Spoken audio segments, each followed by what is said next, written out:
We're a big party chainsaw, go to drinking beer. A couple of dozen games of darts 3 or 4 times a year. Sort me nuts and bolts, sharpen up my knife. Escape from the youngsters, the TV and the wife. In me shed, me lovely little shed.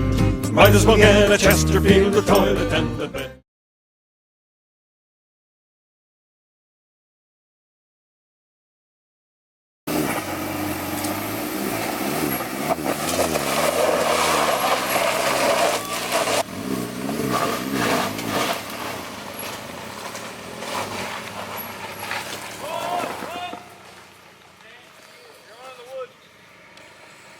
Wow, they got it out.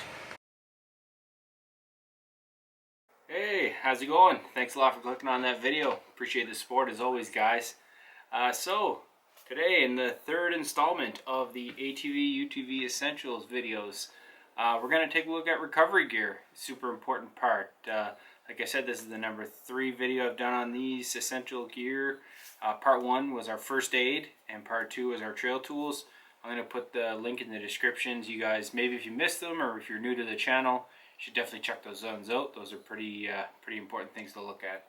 So like I was saying, in this video we're going to take a look at just my recovery gear. Should be a fairly short video, so if you want, grab yourself a coffee, grab yourself a beer, and stay tuned for the video.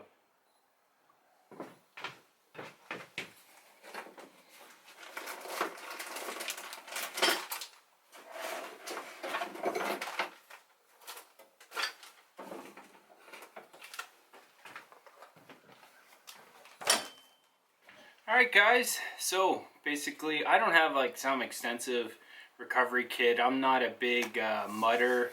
I have been stuck numerous times, you know, in the snow and different little mud holes, but it's usually the snow that gets me here. I'm in eastern Canada.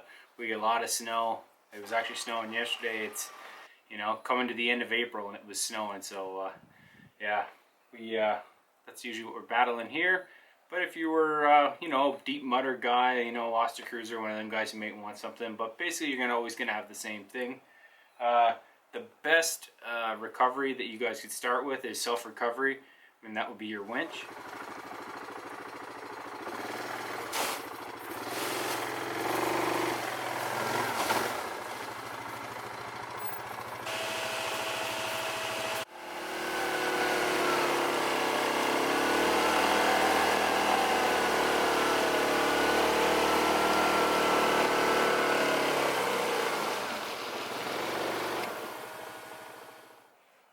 Alright, so like I was saying, the best type of recovery would be a self-recovery. I ride alone a lot, so it's really important for me to be able to get myself unstuck. As I usually don't have anyone else out there except for my buddy Wendell, which is my little dog that comes with me.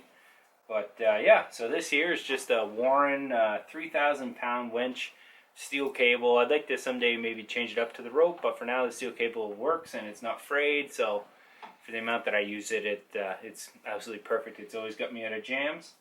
So the number one thing for recovery would probably be get yourself a good winch. And I know there's lots of other makes other than Warren. My brother had one of those cheap, is more like an inexpensive winch. It was a super winch, I think, and it lasted forever. And we were young back then, so we used to be a lot harder on the bikes, getting them stuck all the time. So yeah.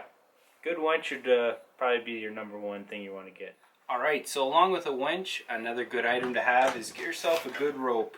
I can't remember if this came out of like a pull top rescue rope, you know, like bucket evac thing.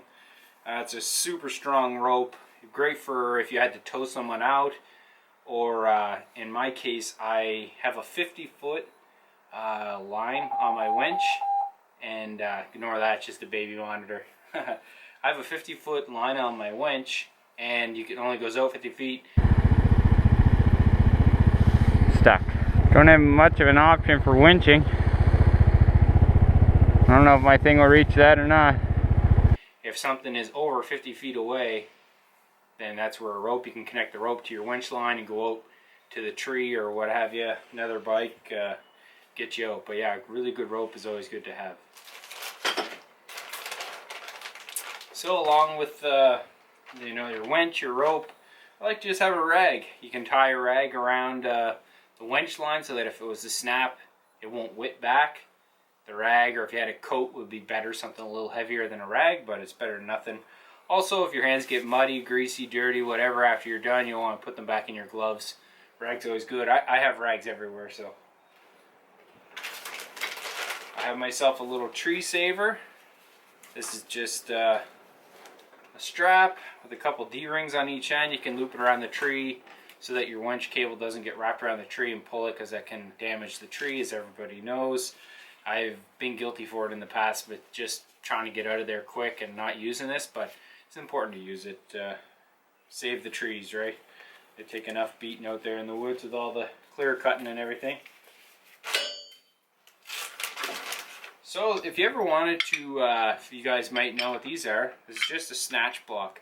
Basically, you'd attach this to something solid, and it basically will double up your pulling power of your winch. If you have a 3000, it usually jumps it up to about a 6 just by putting it through the pulley. Put the winch through, go back to yourself. So say if you're really stuck, or say side-by-side stuck, you put this to the tree, put the line through it, back to the winch, pull it, and it doubles up the winch power. These are inexpensive. I think they got this one at Canadian Tire. It was 20-some bucks. I haven't had to use it yet, but hey, it's fairly cheap, so I just buy it and leave it on the ATV here.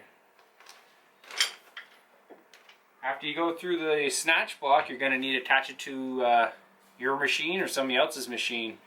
Machines now are pretty expensive. You don't want to be wrapping the cable around like the old days. We used to just clip it onto everything and scratch the hell out of them. But nowadays, machines are pretty expensive, and some sensitive parts on those side-by-sides especially. You can get this.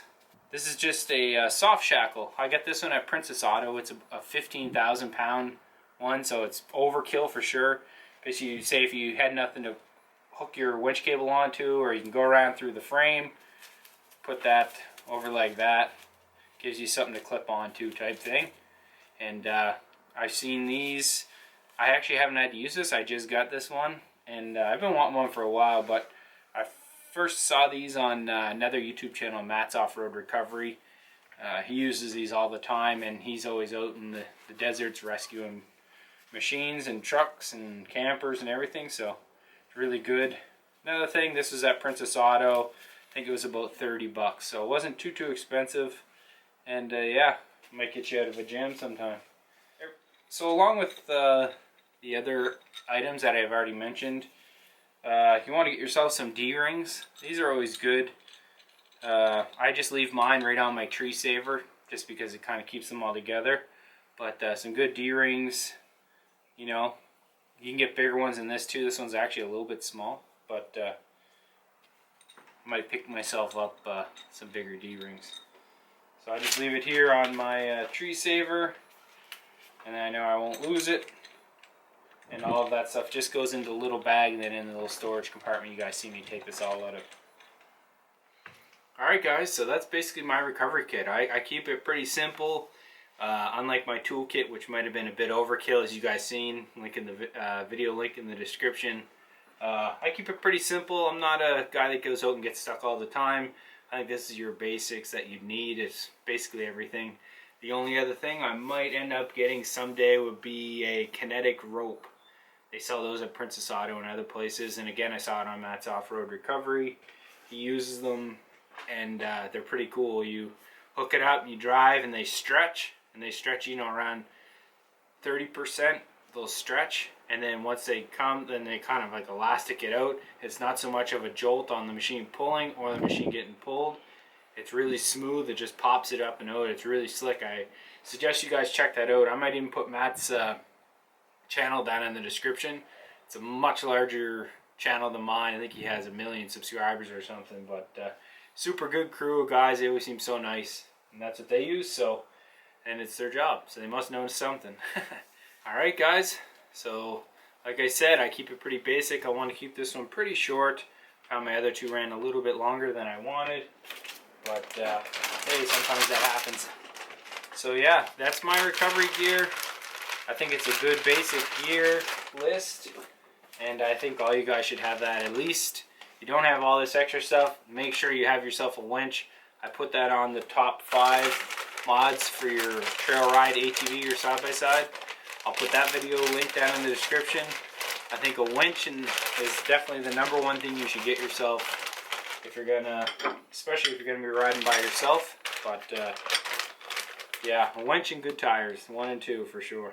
But yeah, this is my video on my recovery gear.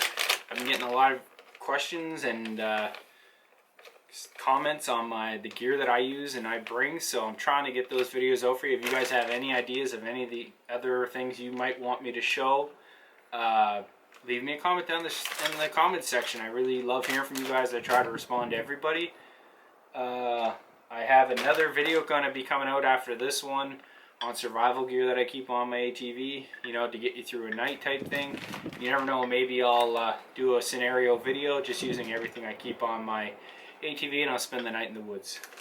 If you guys like that, let me know in the comments. Along with that, I think I'll probably do a video on how I attached my my gas can to the back thing. It's nothing special, but we'll do a video on that because I've been getting a lot of questions on that one too. So anyways, I hope you guys liked the video. Like I said, I'm keeping this one short and sweet. If you like it, give it a thumbs up. Consider subscribing. That really helps out my channel. I'd really appreciate it. If you liked the video or didn't like the video, let me know in the comments. If I forgot something or I completely screwed something up, let me know in the comments too. So anyways, guys, I'll see you guys on the next one. I appreciate the support. Cheers.